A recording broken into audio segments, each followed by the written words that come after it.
Welcome to the Slop Farm. Enjoy the video. Sign in to QuickBooks Online Accountant, invite clients by email, and accept client access in the clients list so you can manage books centrally. Enable two-step verification to secure your account and reduce unauthorized access while sharing. Review the Accountant Toolbox tools, reclassify, write off, and client data review before you start client work to speed setup. Activate the 30-day trial when converting a new client or testing features. Then set billing and user roles once you confirm workflows and access permissions. Use bank rules, connect account feeds, and match transactions daily to reduce reconciliation time and maintain clean books.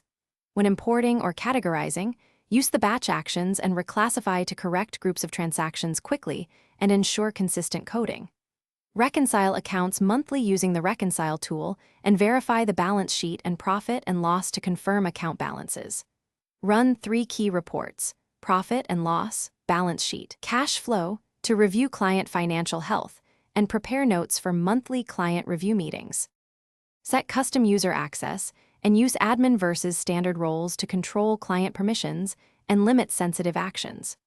Use the audit log to track changes, identify who adjusted transactions, and export CSV reports for evidence and external review. Use the Accountant Toolbox for client-level tasks like reclassify, write off, and client data review to fix common issues across periods. Maintain security by keeping two-step verification active, rotating passwords, and documenting changes in the Client Notes section. Thanks for watching. Consider subscribing if we helped you today.